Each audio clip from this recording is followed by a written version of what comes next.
Bueno, vamos a seguir. Ahora te voy a hacer un par de preguntas que, como sé que son un poco a día de hoy, hay mucha controversia, mucha discusión y demás, pues me ¿Vale? gusta sacarlas un poco a la luz para ver un poco, ¿no? Cómo puede influenciar en cada situación. Y en el mundo del cómic, pues no se queda atrás tampoco. ¿Cómo ha evolucionado la representación bueno, hablando en plata, de género, raza, de orientación en los cómics? ¿Y cuáles serían los primeros personajes en romper o en salir a la luz y romper estos estereotipos, ¿no? De A, B y C, por decirlo de alguna manera. Ya. Hombre, vamos a ver, el cómic, o sea, yo creo que en general el arte intenta muchas veces ser un poco rompedor en ese aspecto, ¿no? Intentar representar, ¿no? El mundo, pero es verdad que, bueno, que lo que es mainstream siempre cuesta más. Sí, Pero bueno, en el cómic de superhéroes siempre ha habido una medio intencionalidad. Al fin y al cabo siempre ha sido una intención. Siempre el cómic de superhéroes tiene un rollo como un poco buenista, ¿no? De ser inclusivos con todo el mundo, los mensajes de los personajes y tal igual, a pesar de que después hayamos tenido unas movidas como la que comentaba de la propaganda ujú, bélica en ciertos momentos, pero por ejemplo en los 60 una época encima en la que donde se mueve mucho todo el tema racial, donde hay donde bueno, Martin Luther King, Malcolm X, toda esa época más o sí, menos están bastante a tope. Marvel, por ejemplo, intenta empezar a mostrarlo ya no solo con superhéroes, sino, por ejemplo, yo recuerdo cómics de Spider-Man, donde se ven las protestas de afroamericanos, ¿no? Y cómo afecta, se ven a personajes afroamericanos, se ve Robbie Robertson, el del Daily Bugle y su hijo que, sí. que, que está participando, todos los problemas que trae.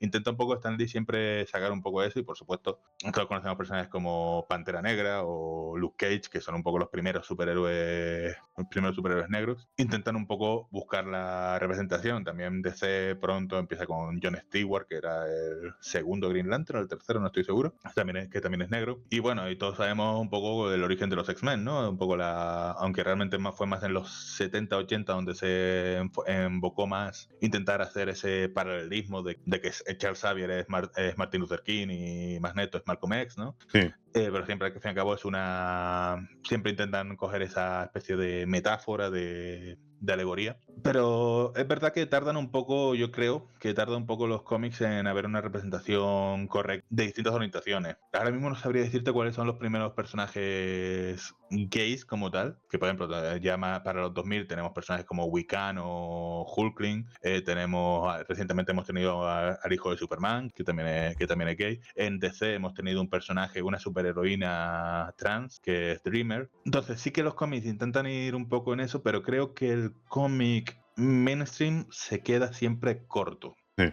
Siempre como que es como un pequeño porcentaje de la tal. Y donde realmente se ve buena representación es el cómic indie. Sí, El cómic indie eso es sí el que es verdad. que es.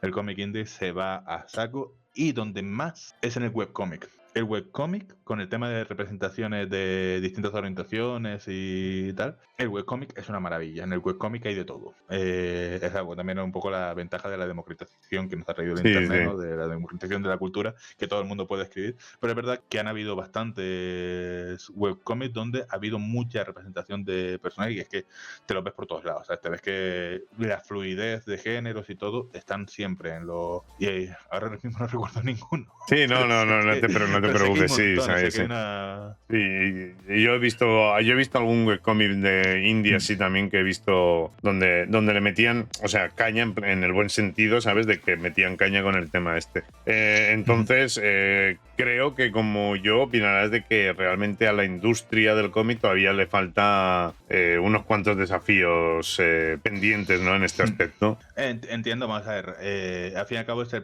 problema que tiene la industria del cómic, la que tiene cualquier industria, sobre todo la industria mainstream. Hablando en plata, todos sabemos el problema que hay a nivel social, Sí. a nivel global, de gente que, bueno, que llama el movimiento woke y como todo esto, que la gente que usa la palabra woke sin ironía, ¿sabes? Entonces, yo creo que no se atreven, incluso, por ejemplo, Marvel Studios ahora como que está echando un poco atrás. Mira Sí, que Marvel ¿verdad? Studios había intentado representar más y como que ahora de repente se han echado un poco atrás y como que está el ambiente caldeado en ese tema y probablemente por eso no se atreven tanto. Creo que en el cómic se atreven más que en el cine, es más fácil. Por un lado, menos coste, como hablamos Sí. al principio. Y por otro lado, creo que los lectores de cómic también suelen ser más abiertos de mente, más que el público más general que consume películas. Pero también te digo que he visto... ¿Hay algún canal de YouTube por ahí que me he encontrado de tíos que compran cómic y después se ponen a romperlo en directo? Porque, bueno, en directo, en el vídeo, porque son wokes. ¿Sabes? Que digo, pero Dios mío, o sea, para eso no te lo compres, cabrón. O sea, Ya.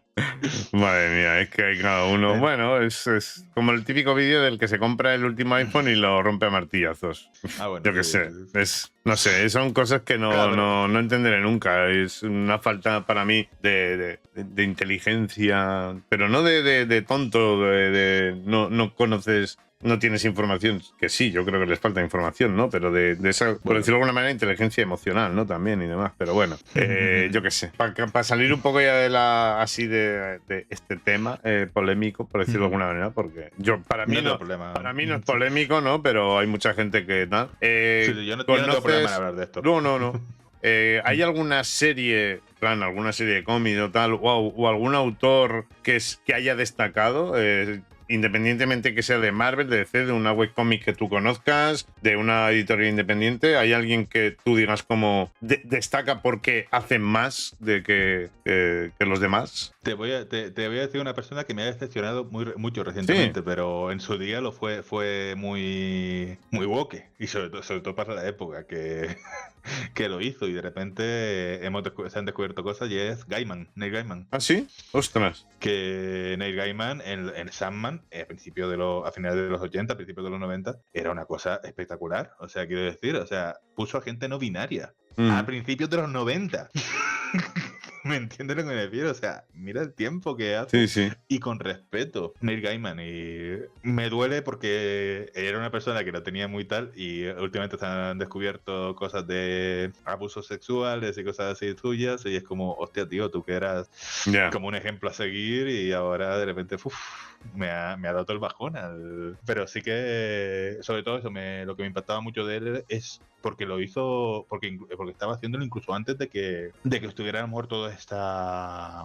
de que hubiera tanta información, porque ahora tenemos muchísima información. Sí. En aquel tiempo no teníamos tanta información. Antes, o sea, yo sobre el tema de la gente trans, hasta hace 8 o 9 años no sabía nada. Quiero decir, sabía que existía, pero Sí. no tenía información sobre ello, Sí, porque estaba como ese tabú, y por otro lado ese miedo de la gente y demás. Y ahora que, por suerte, pueden decir, oye, soy así, me siento así o lo que sea, pues tenemos mucha más información y vamos conociendo, gracias a Dios, ¿sabes? Claro. Y gracias a que hay más información, también se está saliendo en muchos más medios, y hay más representación y tal y cual, y poco a poco, aunque hay a quien no le guste que esté esa representación. Pues 2 piedras.